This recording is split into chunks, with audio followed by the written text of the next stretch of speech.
Bonjour à tous, on est très heureux de vous retrouver pour ce troisième jour de la Foire nationale de Verdun. Et jusqu'à demain dimanche, nous vous proposons diverses conférences, tables rondes, interviews autour du travail, de la technologie et de l'innovation. Nous allons parler start-up avec notre invité Maxime Grosjean. Bonjour. Oui, bonjour. Vous êtes meusien, vous êtes le président de French Tech East. Vous allez nous aider à comprendre le principe des startups. Vous allez nous dire ce qu'est French Tech East. Alors, pour comprendre une startup, c'est quoi? Alors, une start-up, c'est déjà une entreprise. C'est une entreprise qui a effectivement certaines singularités, puisque c'est une entreprise qui est focalisée sur l'innovation, qui va chercher son business model parce qu'elle va développer des nouvelles technologies et qui va essayer à la fois de développer ces technologies-là et développer le marché qui est en face de ces technos. Et donc, ce sont des sociétés qui ont besoin effectivement d'un accompagnement particulier parce que quand on est sur des thématiques d'innovation et de développement, ça nécessite des financements qui sont importants. Et quand on est en phase d'amorçage, c'est une des premières difficultés. Et donc, forcément, une startup, c'est une entreprise, c'est un concept qui n'existait pas avant? Alors, c'est un concept qui n'existait pas avant, et en tout cas, c'est une manière d'approcher un sujet différemment. L'objectif, ce n'est pas de reproduire ce qui est déjà sur le marché, mais d'arriver avec une offre de solution, alors qu'il soit une solution technologique, qu'il soit une approche aussi marché qui peut être singulière, et donc qui va différencier la start-up des entreprises qui sont déjà actives sur la thématique. Expliquez-nous ce qu'est French Tech East. Alors French Tech East, alors premièrement, ça dépend de la French Tech. C'est un mouvement national donc, qui est porté par l'État. L'objectif de l'État, c'est de se dire qu'on a une capacité à développer de l'innovation sur le territoire. Cette innovation-là, elle peut émerger si on met en face les moyens. Et les moyens, c'est un écosystème complet avec des incubateurs, du support public et puis différents acteurs qui vont soutenir ces entreprises-là et en particulier aussi sur la partie financement. Vous parliez d'incubateur, c'est quoi un incubateur? Alors un incubateur, c'est un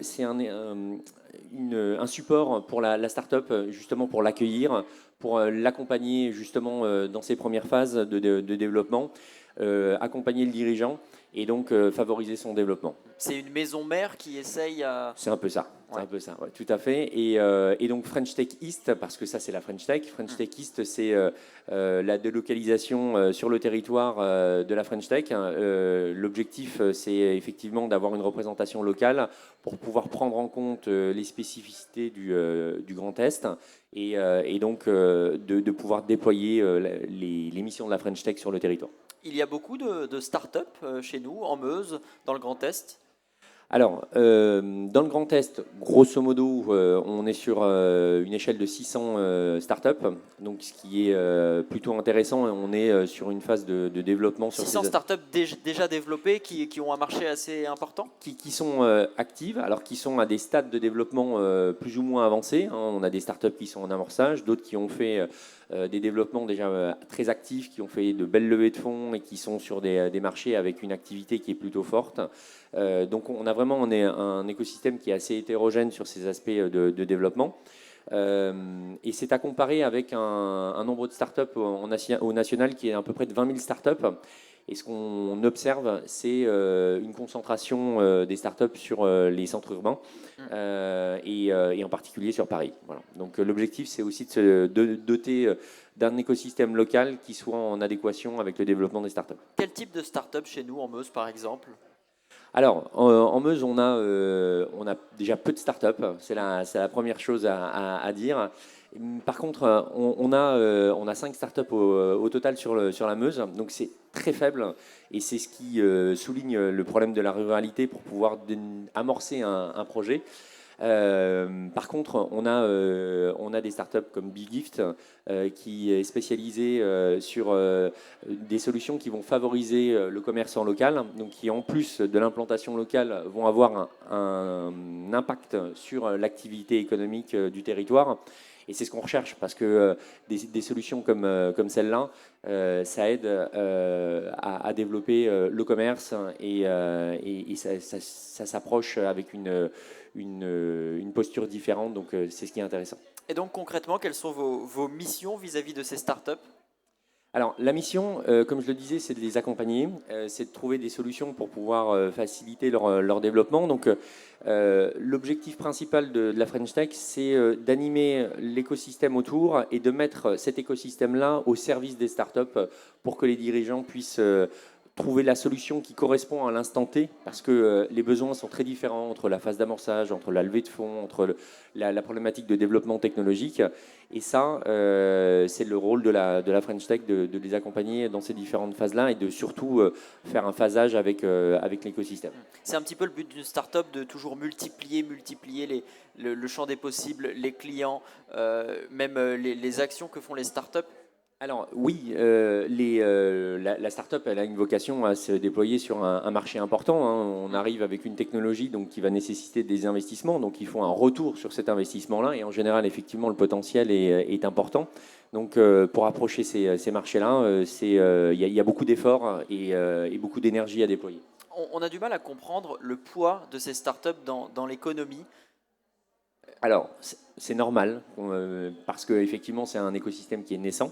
Les startups, comme je le disais tout à l'heure, ne sont pas toutes au même stade de développement. Mais on a quelques chiffres. Aujourd'hui, au national, c'est quand même 1 million d'emplois. 1 million d'emplois qui sont directs et indirects liés à l'activité des startups et donc à l'activité des innovations, des projets innovants qui sont déployés dans l'écosystème French Tech. On sait que l'État investit beaucoup dans cette innovation, dans aussi ce qu'on appelle les licornes. On explique ce que c'est?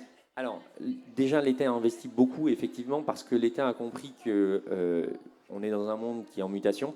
Donc, si on veut gérer ces mutations-là, il faut nécessairement les approcher au travers l'innovation, des solutions en rupture. Et ça va nécessiter un temps de développement. Donc, un temps à financer pour que ces entreprises se développent. Donc, c'est pourquoi aujourd'hui, l'État appuie beaucoup les startups et à juste titre. Avec des subventions?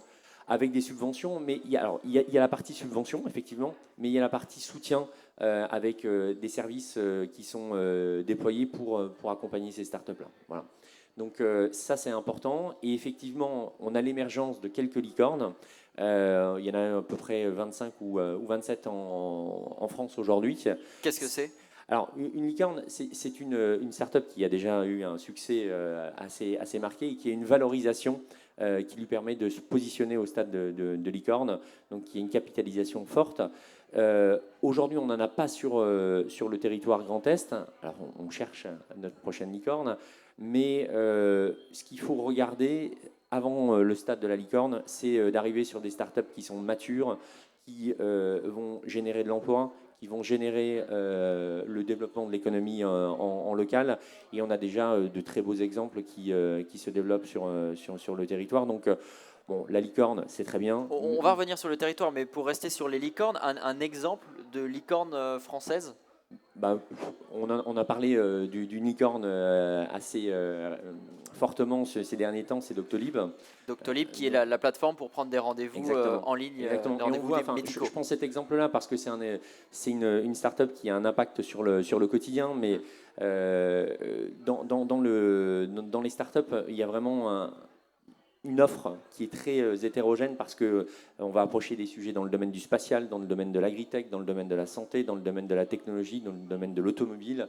Donc on a vraiment une pluralité de technologies qui sont proposées par les startups. Mais alors, quel est l'intérêt de l'État d'investir dans ces startups plutôt que dans d'autres entreprises? En fait, l'État n'investit pas directement dans ces startups, l'État les soutient. Et elle les soutient parce qu'elle identifie cette capacité à agir sur l'économie à un instant qui est déterminé par rapport au temps de développement et qui va être positif pour l'économie nationale. Donc c'est pour ça qu'il se concentre sur ces startups, parce qu'il y a de l'innovation. Alors c'est des brevets, c'est des nouvelles technologies, et c'est ce qui va demain changer l'économie française et qui va positionner notre économie à l'échelle internationale. Justement, voilà, c'est un double effet, c'est-à-dire que ces innovations, ces nouvelles entreprises peuvent aussi rayonner à l'international pour que la France ait un poids plus important dans l'économie internationale. Oui, parce qu'effectivement, il y a une grande majorité, alors ce n'est pas le cas de toutes les startups, parce que certaines startups ont un marché qui est national, mais il y a une grande partie des startups qui ont un marché qui a une vocation à se déployer à l'international. Donc là aussi, quand on parlait de soutien, l'État soutient les startups pour pouvoir amorcer les relations à l'international, trouver des marchés à l'export et faire briller la France sur des innovations. Et pour revenir à l'échelle locale, à l'échelle de notre région, le Grand Est, quel est le poids des startups dans notre économie? Alors, le poids, on n'a pas encore de data assez précise pour le dire, mais on peut approcher le sujet avec le nombre de startups en local, donc 600 startups versus 20 000 sur la France, 1 million d'emplois sur la France, donc je vous laisse faire la règle de 3. Il est encore tôt donc pour faire le calcul. Et parmi les exemples de grandes startups du Grand Est qui ont explosé, est-ce qu'il y a des noms qui sont très connus? Aujourd'hui, il y a quelques noms comme Inotremp qui est aussi dans le domaine de la santé qui a émergé. On a quelques startups effectivement qui sont connues, mais on n'a pas je dirais le poids de certaines licornes qui aujourd'hui sont connues à l'échelle nationale et qui sont connues du grand public. Vous le disiez, en Meuse, très peu de startups. Qu'est-ce qu'il explique? Puisque aujourd'hui, tous les Meusiens ont une connexion Internet, il n'y a pas de problème avec, Alors, oui, avec effectivement. la création Comme je le disais, il y a d'innovation. déjà une forte disparité entre les centres urbains et le reste du territoire. Et effectivement, dans un domaine rural comme celui de la Meuse, on a une densité, alors déjà de population qui est plus faible, donc c'est normal de retrouver un petit peu moins de start-up, mais on a aussi un écosystème qui n'est pas aussi développé et la connexion des entreprises. Les incubateurs ne sont pas aujourd'hui en Meuse, les supports aux startups ne sont pas en Meuse, donc c'est une difficulté pour se lancer sur le territoire. Par contre, Qu'est-ce qui manque alors? Des talents? Alors les talents, il y en a sur le territoire. Là, ce que je mettais en avant, c'est la difficulté pour ces talents de trouver du soutien sur ces phases d'amorçage pour pouvoir déployer leur activité. Donc ça c'est important de le souligner. Donc c'est en train de changer. On a une vision territoriale qui change actuellement, où on a un président qui veut un territoire innovant, rural mais innovant. Donc on est dans cette thématique-là. Donc les startups vont contribuer à donner une matérialité à cette volonté politique locale. Et donc il y a des projets, par exemple, qui vont être engagés pour pouvoir favoriser l'arrivée de nouvelles startups sur le territoire. Entre autres, là, on est en train de travailler sur un partenariat avec la métropole de Paris et French Tech Grand Paris, en complémentarité, c'est-à-dire que sur Paris, on a la concentration la plus forte de startups, comme je le disais tout à l'heure, et ces startups-là, elles ont une capacité à se déployer, à développer leur concept. Mais au moment où on veut déployer une industrie, une solution dans le domaine de l'agritech, il faut de la place, il faut un environnement qui est adapté à ce développement-là. Et l'idée de ce partenariat entre Paris et la Meuse, c'est d'associer cette complémentarité et d'inviter des startups à continuer leur développement sur notre territoire meusien et devenir, par exemple, non loin de la gare TGV Meuse. Et l'intérêt de ce duo, c'est la connectivité parce qu'on a 1 heure de Paris et ça facilite grandement les choses pour pouvoir piloter un développement de ce type-là. On a une idée des profils des start-upers, des personnes qui créent les startups. Ce sont quoi? Des jeunes?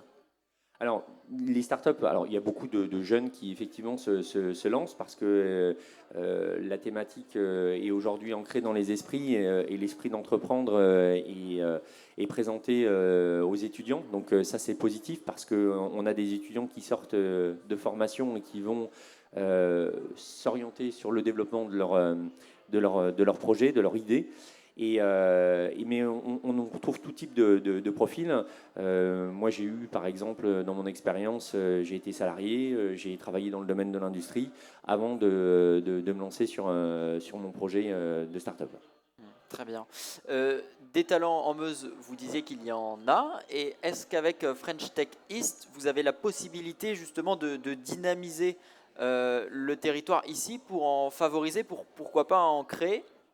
Alors, on n'a pas vocation, enfin French Techies n'a pas vocation à créer des startups parce que une startup c'est un projet, c'est une innovation. On est là pour les accompagner et donc pour pouvoir favoriser ça, justement, on va travailler. On a un projet, comme je vous disais, avec French Tech Grand Paris.